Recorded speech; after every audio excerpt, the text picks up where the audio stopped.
Hello student, मैं mister Krishna YouTube पे आप सभी स्टूडेंट का स्वागत करता हूं। जैसे कि हमने अपना नोटिस फेसबुक ग्रुप पे डाला था कि हम एक जीएस का बैच लेके आएंगे जो बिल्कुल फ्री ऑफ कॉस्ट होगा, जिसका कोई फ़ी नहीं लेंगे। बहुत सारे ऐसे स्टूडेंट हैं जो फ़ी के कारण अपना स्टडी को पूरा नहीं कर पाते हैं। वैसे स्टूडेंट के लिए हम एक जीएस का क्लास लेके आए हैं जिसमें history, geography, political science, economics और कॉन्स्टिट्यूशन का क्लास होगा। जिसमें हम पहले स्टार्ट करेंगे हिस्ट्री।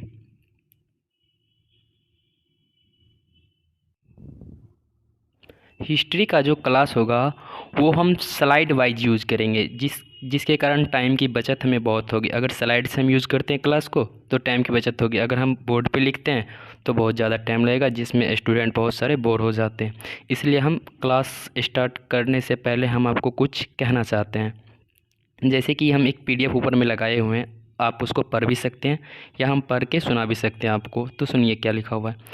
आज अगर आप समय का सही उपयोग नहीं कर रहे हैं तो कल जब रिजल्ट मिलेगा ना, तो रिजल्ट देख के अपनी किस्मत और भगवान को कभी मत दोष देना, क्योंकि आज जो आप फसल बो रहे हैं कल उसी फसल को काटने के लिए आप तैयार रहिएगा। तो ठीक है, चलिए हम बिना बकवास किए हुए अपने क्लास की ओर चलते हैं। हम स्टार्ट करेंगे हिस्ट्री, और हिस्ट्री में हम मॉडर्न हिस्ट्री स्टार्ट करेंगे, और फिर इसके बाद तो फिर आधुनिक।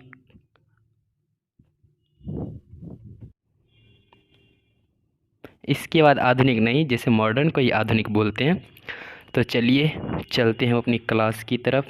और एक बात और हम आपको बताना चाहते हैं, ये जो मेरा क्लास जो होने वाला है ये ना ऑब्जेक्टिव टाइप नहीं रहेगा, ये कॉन्सेप्चुअल रहेगा, यानी कॉन्सेप्ट टाइप रहेगा। जैसे कि अभी जैसे बहुत सारे टीचर पढ़ाते हैं ना कि एक क्वेश्चन लिया और उसका फॉर ऑब्जेक्टिव टाइप बनाते हैं, हम उस टाइप में नहीं पढ़ाने वाले।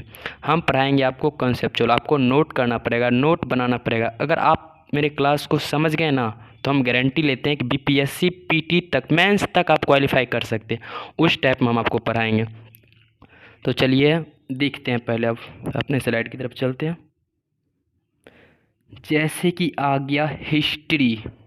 हिस्ट्री का अर्थ क्या होता है बता सकते हैं कोई?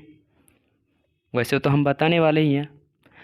देखिए पहले हिस्ट्री का अर्थ क्या होता है, पहले हम बताते हैं। पहले फादर ऑफ हिस्ट्री कौन है? फादर ऑफ हिस्ट्री हम हेरोडोटस को मानते हैं। किसे मानते हैं? हेरोडोटस को, जिसने एक पुस्तक भी लिखी थी हिस्टोरिका। यस हाँ, हेरोडोटस की एक पुस्तक है हिस्टोरिका। तो चलिए फादर ऑफ हिस्ट्री हेरोडोटस हो जाएगा। तो चलिए हम जानते हैं इतिहास होता क्या है, इतिहास किसे कहते हैं, इतिहास का अध्ययन क्यों ज़रूरी है, इतिहास हमें क्यों पढ़ना चाहिए। ये बहुत सारे क्वेश्चन आते हैं हमारे माइंड में जब हम इतिहास को खोलते हैं ना। तो ये बहुत सारे इतिहास हम पढ़ते क्यों हैं, क्यों पढ़ना है, आखिर ऐसा इतिहास में क्या है, हमें एग्ज़ाम में इतिहास से क्वेश्चन क्यों पूछा जाता है। कुछ तो अर्थ होगा इस सब का, इसलिए तो हमें इतिहास पढ़ना पड़ता है। तो चलिए हम अपने बातों को लंबा नहीं करें, शॉर्ट में ही आपको बता रहे हैं।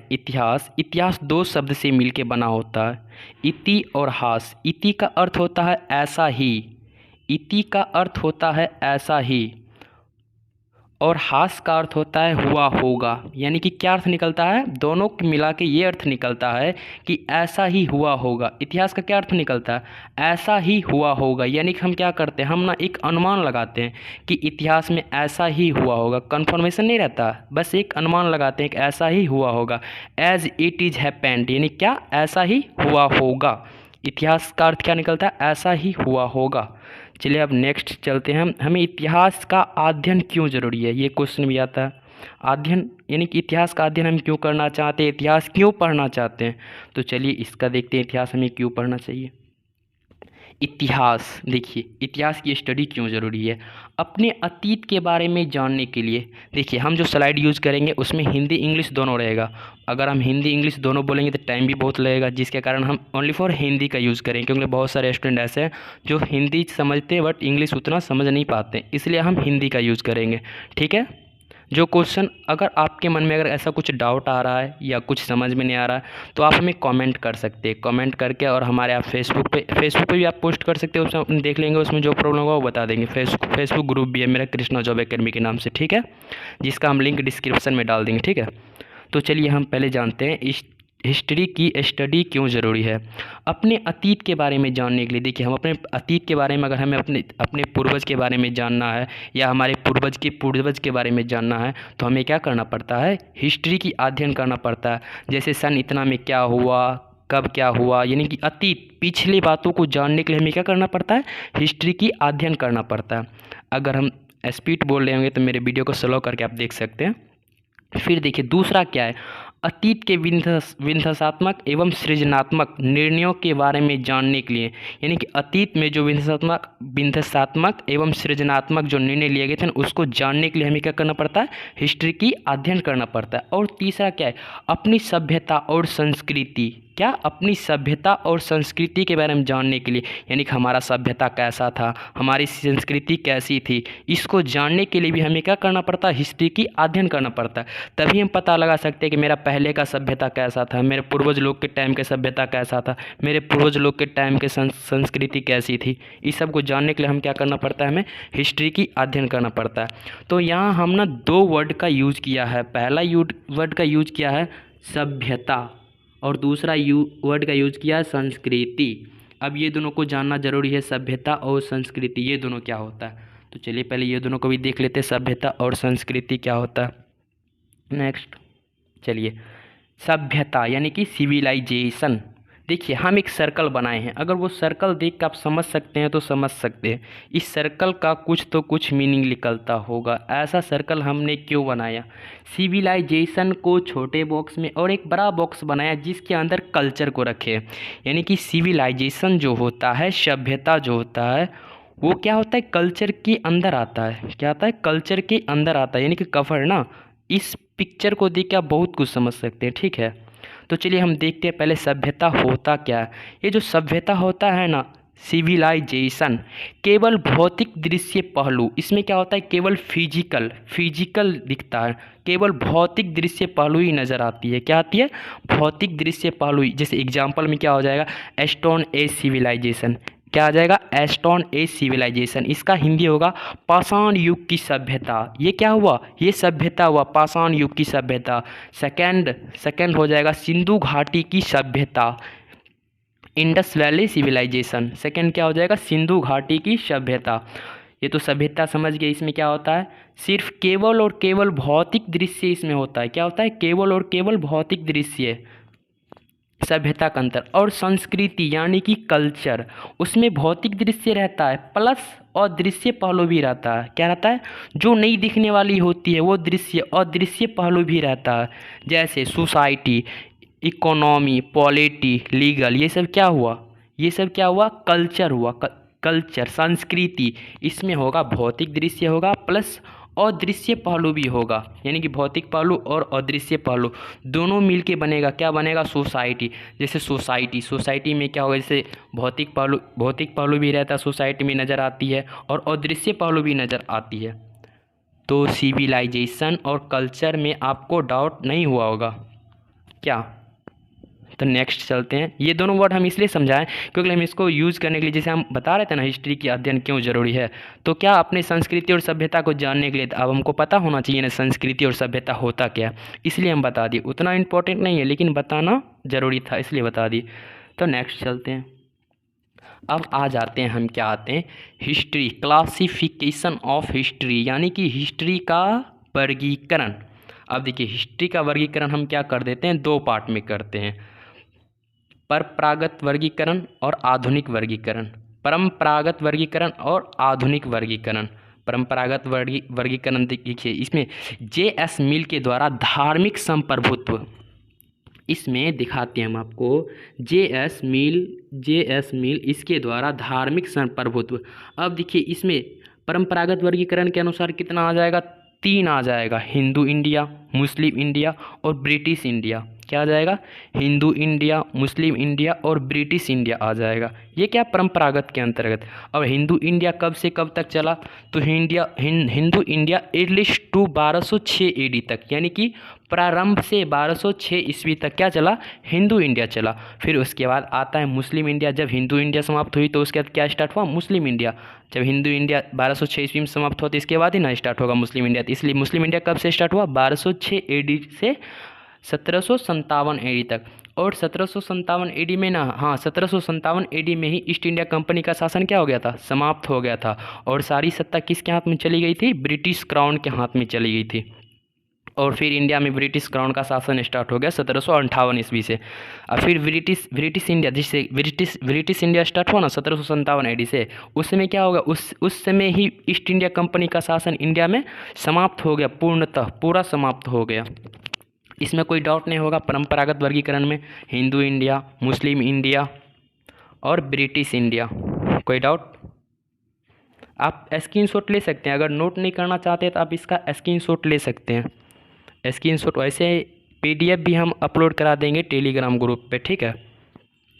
तो चलिए अब आगे चलते हैं, आधुनिक वर्गीकरण में चलते हैं, ठीक है। इसका स्क्रीनशॉट कर लीजिए। और हम एक बात बोलना चाहेंगे, ये जो क्लासें आपको रोज़ प्रोवाइड की जाएगी, इसको मजाक में मत लीजिए। ऐसा नहीं कि आज आया कल नहीं आएगा, ये आपको एक एक वीडियो रोज़ प्रोवाइड की जाएगी और सीरियल वाइज से दी जाएगी। जैसे हिस्ट्री है ना, हिस्ट्री जिसे हम स्टार्ट किए हैं, तो हिस्ट्री शुरू से पूरा जीरो से हीरो तक हम आपको ले जाएंगे, पूरा जीरो से हीरो तक। जैसे कि अभी मैं स्टार्ट किया था ना, हिस्ट्री क्या होता है, एकदम पूरा जीरो से ले जाएंगे, किसी को घबराना नहीं है। बहुत सारा स्टूडेंट हिस्ट्री का नाम सुनते ही बोलता है ओ यार याद नहीं हो रहा, क्या पढ़े हिस्ट्री, जैसे उसको ना बोरिंग टाइप से लगने लगता है हिस्ट्री का नाम सुनते ही।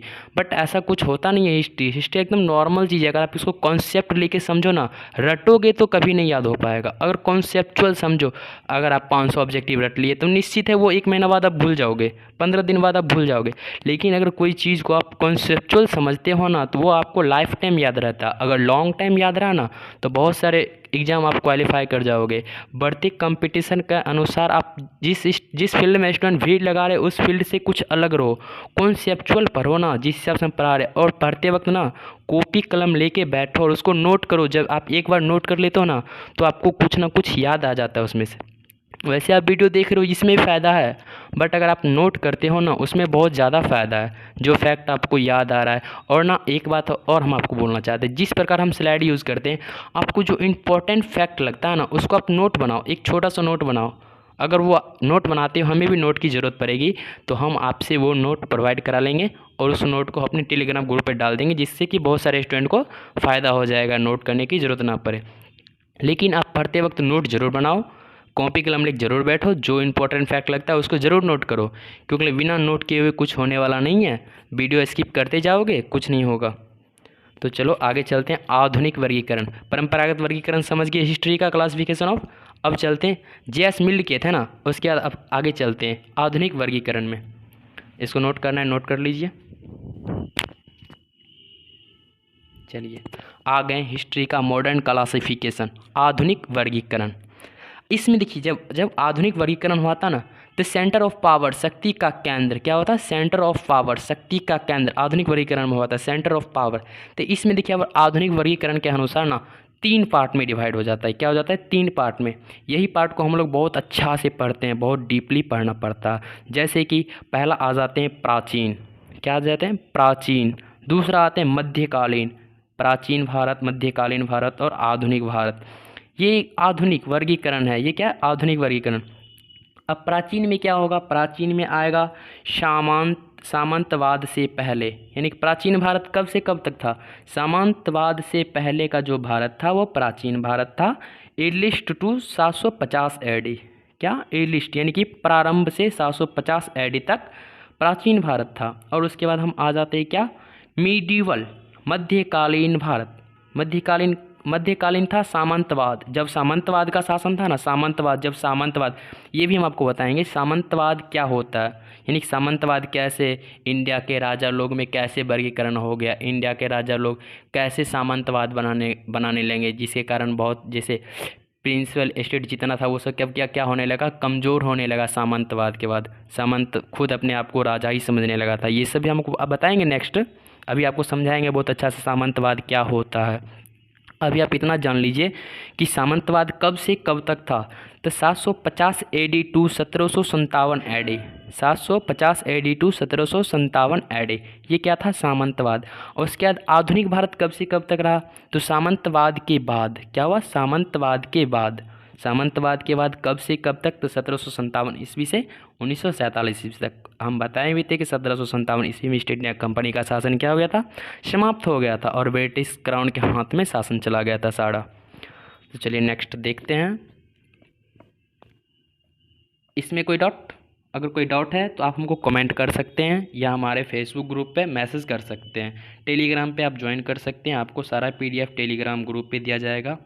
जो भी क्लास होगा, जो भी क्लास का नोट्स होगा, जो भी PDF होगा, वो आपको टेलीग्राम ग्रुप पे ही प्रोवाइड कर दी जाएगी, ठीक है। और नोट हम बार बार बोलेंगे, आप पढ़ते वक्त नोट ज़रूर कीजिए, ये आपसे हमें रिक्वेस्ट है। नोट कीजिएगा तभी कुछ समझ पाइएगा।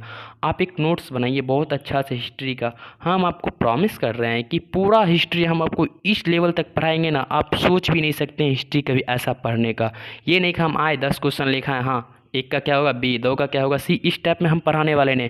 पूरा कॉन्सेप्ट टाइप होगा, एकदम पूरा जीरो से हीरो तक आपको ले जाएंगे।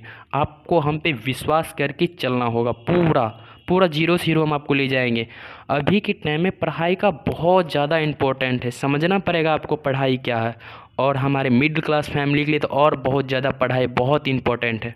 इसलिए बढ़ते समय के साथ अपना समय मत बर्बाद कीजिए, क्योंकि हमने शुरू में ही पढ़ के बताया था कि अगर आप अभी समय का बर्बाद कर रहे हैं ना, तो बढ़ते वक्त के बाद बुरा रिजल्ट देख के ना अपने आप को और भगवान को कोई मत कोसिएगा, क्योंकि आप जैसा फसल बोते हैं ना, काटते वक्त फल भी उसका वैसा ही होता है। इसलिए अभी बहुत सारा टाइम है, ये मत सोचिएगा कि बहुत सारा टाइम है। बता रहे हैं जो भी टाइम है बहुत अच्छा से अरेंज कीजिए और पढ़िए। पढ़ाई के सिवा कुछ मत कीजिए, लाइफ है, एंजॉय कीजिए थोड़ा बहुत, लेकिन पढ़िए। 4 घंटा ही पढ़िए, लेकिन आप 24 घंटा पढ़ाई के माहौल में रहिए। 4 घंटा पढ़ रहे कोई डिफेंड नहीं है, आप 4 घंटा पढ़ो 5 घंटा पढ़ो, लेकिन आप पढ़ाई के माहौल में 24 घंटा रहो, तभी आप कुछ अरेंज कर पाओगे, नहीं तो कुछ ऐसे होने वाला नहीं है। खैर बात बहुत कर लिए, चलिए नेक्स्ट चलते हैं, नेक्स्ट स्लाइड की ओर। चलिए देखिए ये क्या होता है सामंतवाद, हम बताए थे ना क्या होता है, विकेंद्रीकरण। समझिए देखिए क्या होता है। पहले देखिए क्या होता था, एक राजा होता था। क्या होता था, राजा होता था, उसके पास लॉ रहता था, जस्टिस रहता था, एडमिनिस्ट्रेशन रहता था, प्रशासन, आर्मी, ये एक राजा के पास रहता था। ये जो आप देख रहे हैं ये केंद्र में क्या है, ये किंग, किंग क्या है, किंग, राजा। तो पहले राजा, एक राजा होता था, उसके पास सब कुछ होता था। लेकिन after death of Harshvardhan, Harshvardhan के मरने के बाद अब देखिए अब किस प्रकार से होने लगा। जब मिडिवल इंडिया में आए, ये तो प्राचीन भारत का था, लेकिन जब आधुनिक भारत में आए सामंतवाद, नहीं मिस्टेक, मिडवल मध्यकालीन भारत में आए, यानी कि जिसमें सामंतवाद था। पीछे का स्लाइड यूज़ करते, देखिए क्या था ना, मध्यकालीन भारत, हाँ सामंतवाद इसमें ही ना है, मध्यकालीन भारत, हाँ इसमें जब आए हम सामंतवाद में, तो देखिए तब क्या होने लगा, तब सामंतवाद कैसे होने लगा, विकेंद्रीकरण कैसे होने लगा। देखिए पहली सारी शक्ति किसके पास थी, पहले सारी शक्ति राजा के पास थी। 1 मिनट, स्लाइड हट गया है, मिस्टेक।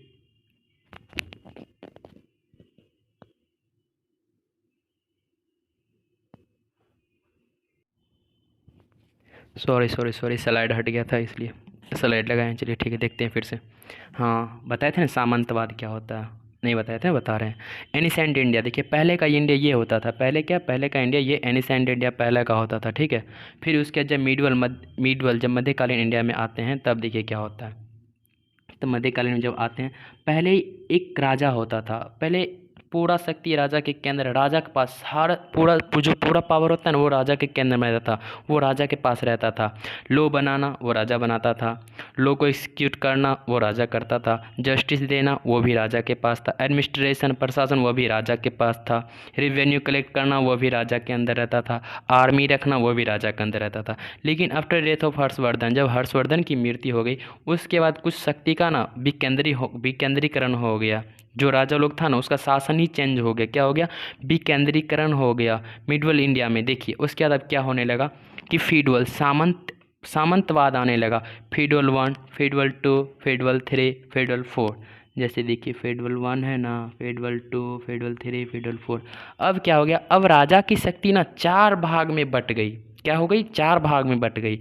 अगर हम मानते हैं अगर किसी राजा के पास 10,000 सेना था, 10,000 सेना था, किसी राजा के पास 10,000 सेना था। लेकिन अब क्या हुई, अब राजा विकेंद्रीकृत हो गई, यानी कि 4 भागों में बट गई। राजा की शक्ति क्या हो गई, 4 भागों में बट गई। और केंद्र में राजा, पहले इसके पास राजा के पास टोटल आर्मी कितना था, 10,000। लेकिन अब क्या हो गया, अब 2,000 इसके पास आ गया, 2,000 इसके पास, 2,000 इसके पास, 2,000 इसके पास, सब सामान के पास कितना कितना 2,000 हो गया। अब राजा के पास कितना बचा, 2 4 6 8, 8,000 सैनिक सामंतवाद के पास सामंत के पास पहुंच गया। अब ये क्या हो गया, 2,000 सैनिक मात्र राजा के पास रहा। अब ऐसे में होता क्या था, ऐसे में होता ये था कि अगर एक दो सामंत मिल के, अगर एक दो सामंत के पास सैनिक ज़्यादा हो जाता था तो वो क्या करता था, अपने राजा पे ही आक्रमण कर देता था, और वो सामंत क्या होता था, वो राजा खुद बन जाता था, जिसके कारण बहुत सारा नुकसान होता था, राजा लोग को बहुत सारा नुकसान हुआ। यही हुआ सामंतवाद, यही हुआ। इस वैसे मेरा क्लास कम से कम 40 मिनट का रहेगा। वैसे आज फर्स्ट डे है, इसलिए हम थोड़ा ही पढ़ाएंगे, ज़्यादा नहीं ले जाएंगे। 30 से 40 मिनट का मेरा क्लास पर डे का रहेगा। आपको स्लाइड वाइज ही हम पढ़ाएंगे, स्लाइड यूज़ करके, क्योंकि स्लाइड यूज़ करके पढ़ाने में टाइम की बहुत बचत होती है।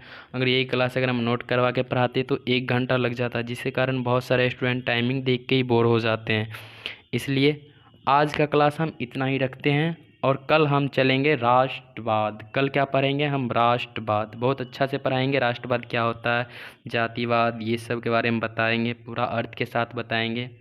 जो भी डाउट आपको लगे वो आप मेरे यूट्यूब चैनल पे कमेंट करके भी पूछ सकते हैं, या मेरे फेसबुक ग्रुप पे भी पूछ सकते हैं, और आप मेरे टेलीग्राम ज्वाइन कर लीजिएगा, टेलीग्राम ग्रुप, उसमें आपको सारा PDF प्रोवाइड करा दी जाएगी। जो भी क्लास होगा उसका नोट्स आपको टेलीग्राम ग्रुप पे दिया जाएगा, ठीक है। तो चलिए चलते हैं, आज इतना ही रखते हैं, कल फिर से आएंगे इसी टाइम में। जो भी आपको डाउट लगे वो हमसे आप पूछ सकते हैं।